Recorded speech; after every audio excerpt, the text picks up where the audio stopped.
Hello and welcome to Crosstalk, where all things are considered. I'm Peter Lavelle. We live in surreal times. A short time ago, even imagining a negotiated end to the tensions on the Korean Peninsula was a flight into fancy. But here we are. Is this becoming a foreign policy victory for Trump?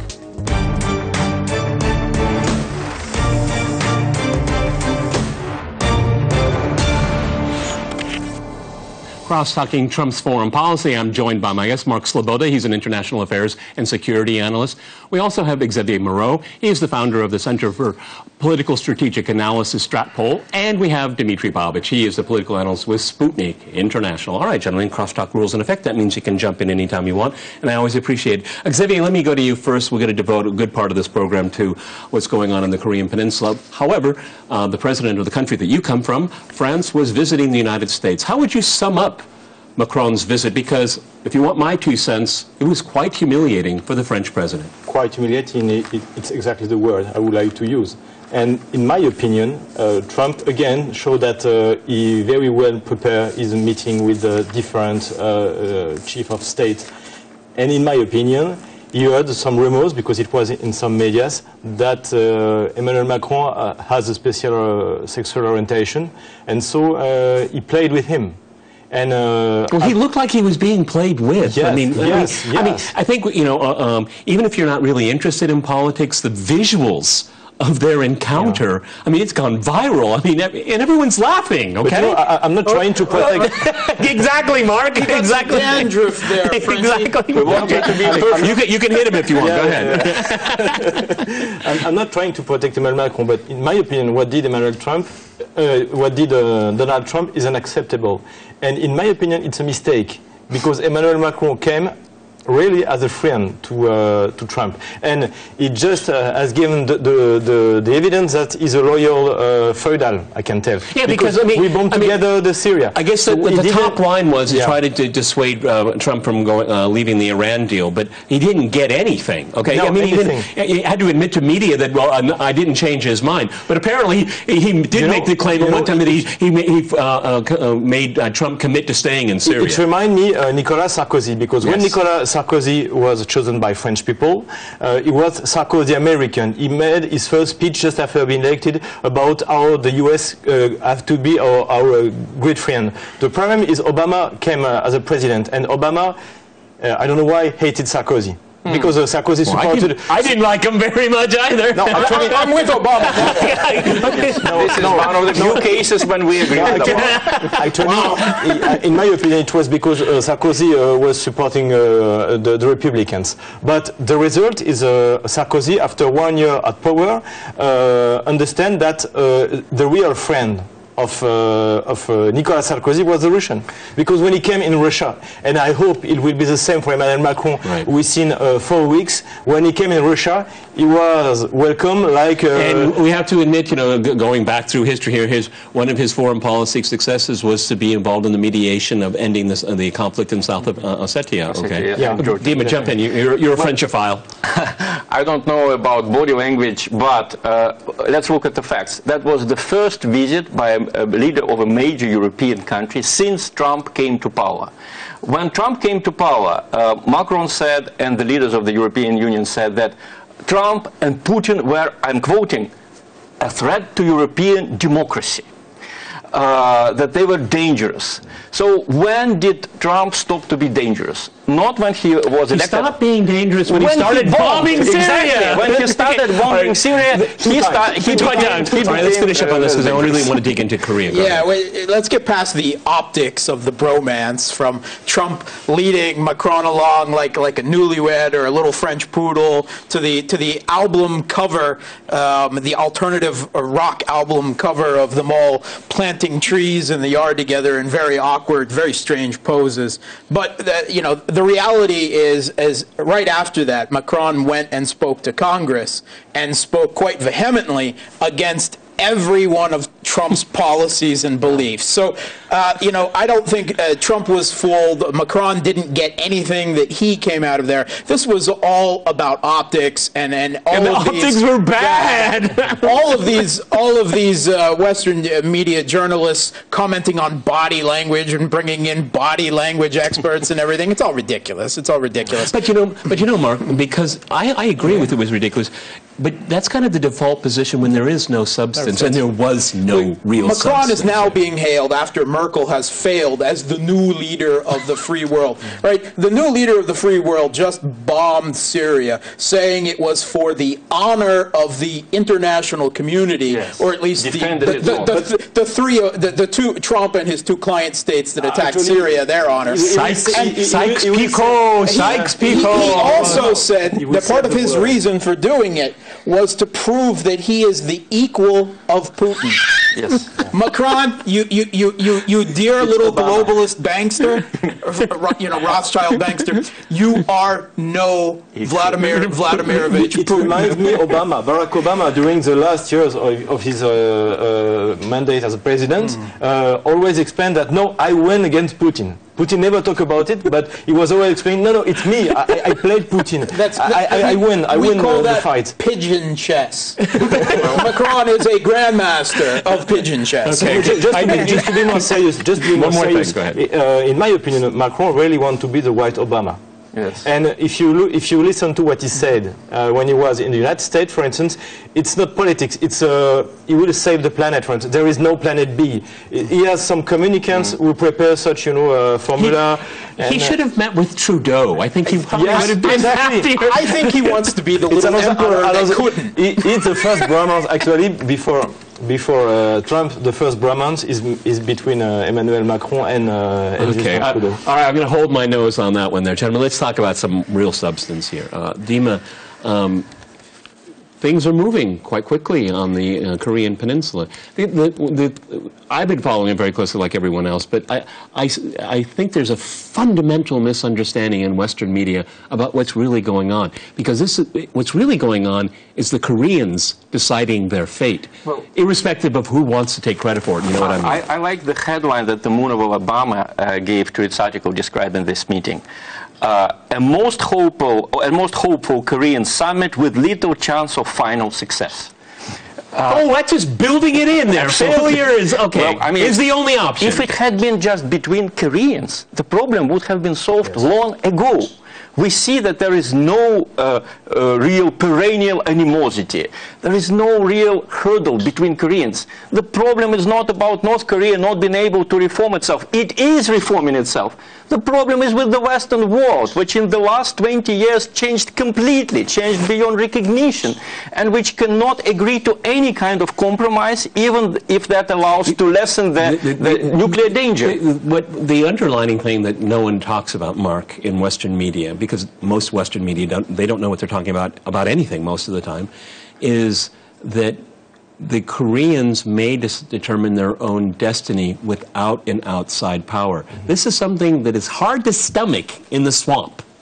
I've got 3 examples to bring that home for you. The New York Times. The New York Times has a Twitter account, the New York Times at War, which focuses on their war coverage. Who knew? Which they had an article. With cameras rolling, Korea's leaders put a peaceful spin on propaganda. And the New York Times at War header was, the moment in which Kim and Mr. Moon stepped on the border was one of several images that displayed both countries' understanding of the propaganda value of political theater. Well, this is a cautionary warning about peace from the New York Times at War. Yes. Number 2, Fortune magazine. South Korea and North Korea handshakes, peace talks hurt U.S. defense stocks. Okay, here isn't winning from the denuclearization? God forbid. The 5 largest U.S. military industrial complex contractors lost $10.2 billion in one day. Who will cry when peace occurs to Lockheed Martin, Northrop Grumman, General Dynamics, Raytheon, and Boeing? And last but not least, I give you a reporter from the U.S. military Stars and Stripes newspaper, Bob Reed. He commented, North and South Korea agree on denuclearization of the peninsula, but fall short of specifics, which is true yet. Is President Moon seeking a separate peace with the North, sidestepping the all-important U.S. security interests? See, this is it. This is what Western media and the think tanks, they can't comprehend. It's not about them. Yeah. This is their real big problem here. No, it's very interesting is that the North Korean regime, if we can use that word, this is a very calculated plan on their part. And they understood what happened in Libya. They understood what happened in Iraq. Okay? So they come to the peace table strong and supporting, and with nuclear weapons and with the goal of maintaining their sovereignty. I don't understand what's going on in the think tanks in Washington, D.C. This is as patently obvious as it gets. Okay, there is a country we talk to Northern and Southern Korea. It's Russia. Southern Korea and China. And China is a special zone of influence. But if there is a reconciliation between North and South Korea, who will lose? The U.S. Because no need to have some U.S. troops anymore on the... 30,000 U.S. troops still stationed. Do you have any idea how much a year that... I do not. It's huge, I'm sure. And not only in South Korea, in Japan. In Japan? Yeah.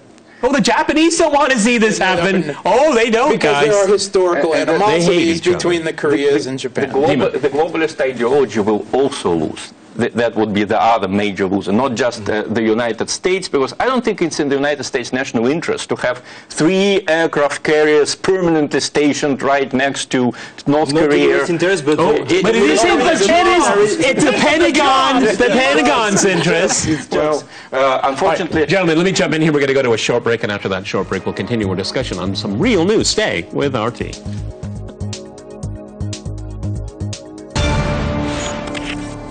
Okay, gentlemen, let's stay with this, the Korean Peninsula.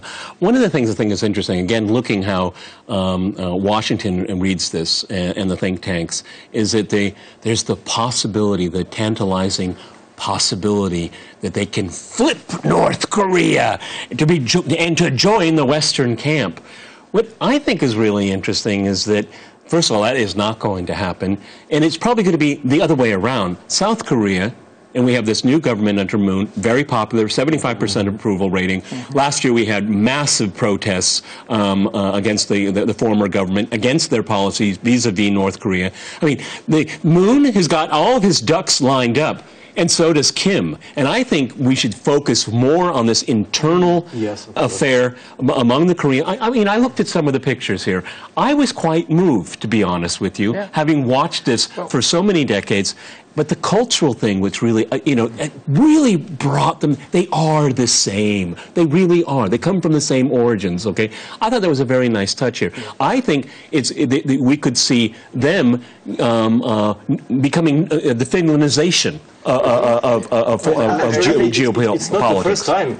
In 2000, the president of South Korea got the Nobel, granted by the Nobel. Yes. Well, in fact, we should not forget who started the whole thing. There were meetings between the North Korean and South Korean presidents in the year 2000. In the year 2007, the group that scrapped the whole peace process was the new conservative government of South Korea, recently headed by Park Geun-hye, the former president, who is now under, well, basically was sentenced to a few years for corruption. So people in Korea, why is there such an approval rating for Moon Jae-in? People want peace, The South Korean government, conservative government that scrapped the peace process is no longer popular.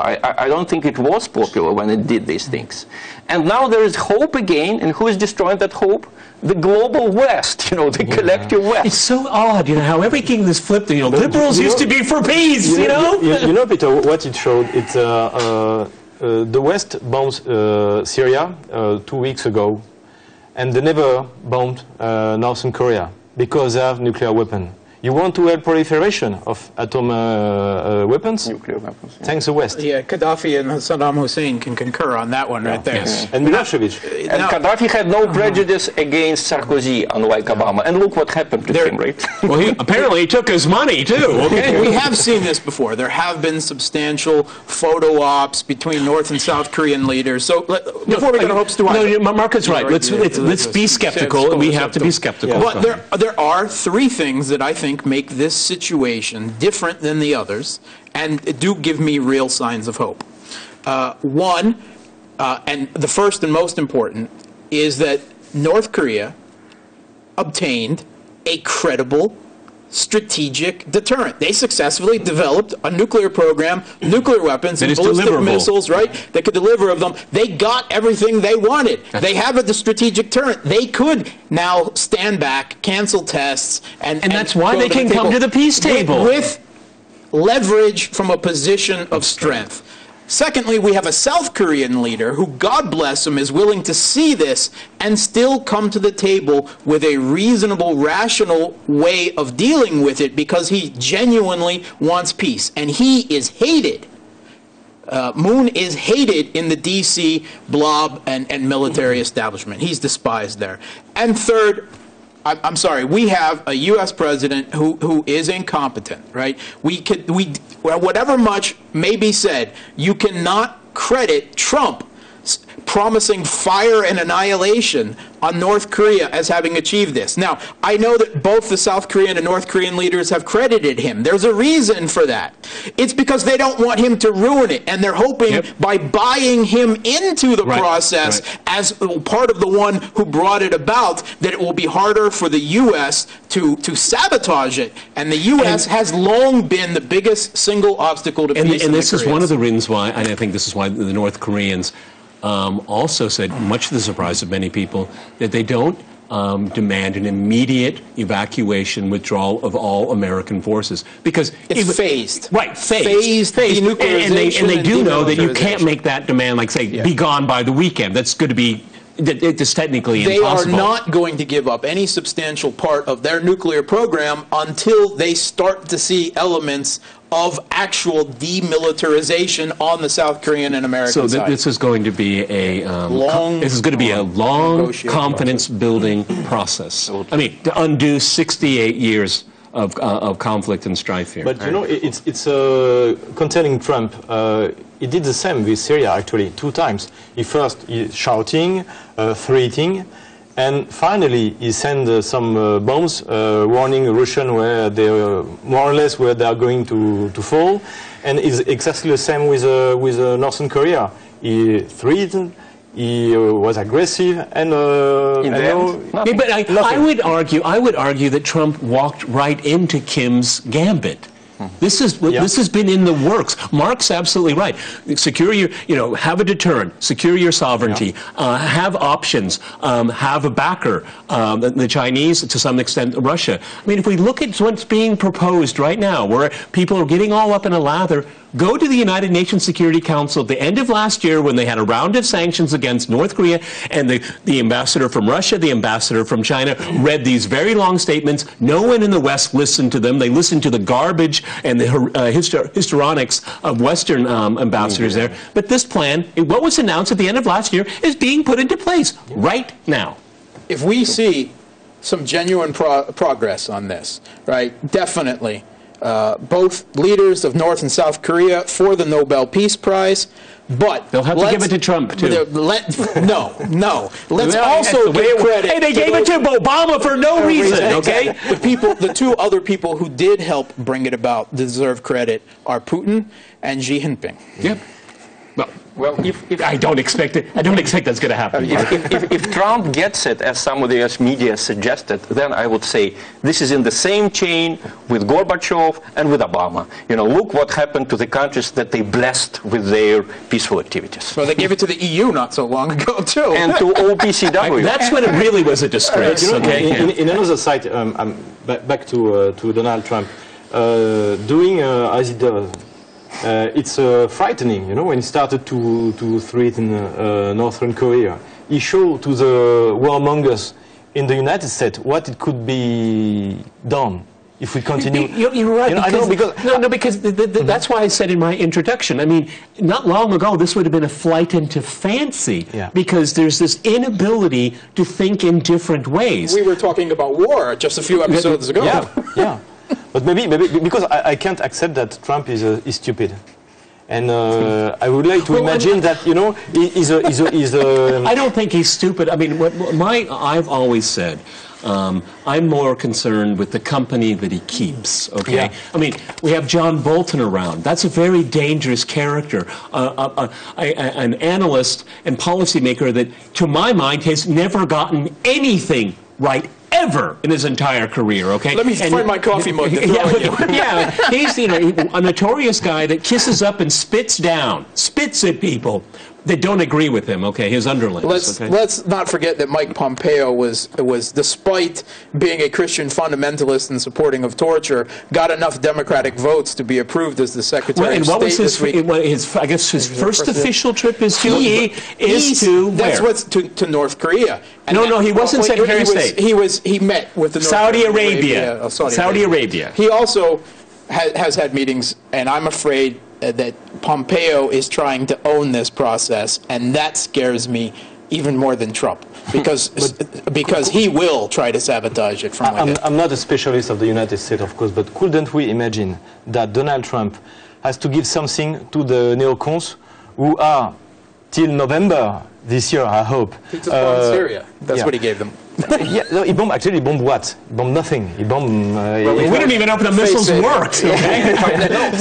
Financially, it was the most disastrous thing in the world because they spent $213 million in order to destroy $100,000 worth of Syrian plants and storages. Did you see what they destroyed? 76 missiles on plants. Absolutely. But it's got a little bit of a point that I think is really important here. I would back to Donald Trump, in my opinion, choosing, for instance, Pompeo, choosing Bolton. Maybe it's a way for Trump to get some times before the next election, I mean the third of Congress and the House of Representatives in November. Because if the pro-Trump Republicans will win the primaries, if there is a win on the other representatives. So maybe we will have the beginning of the Trump administration at this time. You mentioned this key word, win, and this is what Trump wants. He wants a win. Yes. He needs a win. In the midterms, he gets impeached. This is the tension. We have Pompeo, we have Bolton, we have always confused Nikki Haley, okay, always confused. And we have Trump wanting a win. This is the great tension right now. They don't need a win. Actually, what they need is not to lose so badly that they lose control of the House and the Senate. And this is why the neocons own the administration, because there are enough neocons that if Trump made a serious divergent from established U.S. militarist policy around the world, there's enough neocon votes to side with the Democrats to impeach him now. That's why all these neocons have been appointed around Trump, because they own the administration by threat of blackmail impeachment. 40 seconds, Stephen. Well, I just don't know how all of that is going to pass legally, because we have just heard that there was no collusion between Trump and Russians. And then what happens to all of these sanctions? Let me remind you that the first sanctions were introduced because of the Russian collusion with Trump's campaign. So but never proven, just accusations. And now the sanctions are going to stay, even though the reason for them has been officially declared by the House as Intel right, Committee to be no wrong. one even remembers now the reason for the sanctions, only that Russia needs to be sanctioned. All right, gentlemen, that's all the time we have for this segment of the program. Many thanks to my guests here in Moscow. This is the end of our broadcast segment. Stay with us for the extended version on our YouTube channel. See you next time, and remember, crosstalk rules.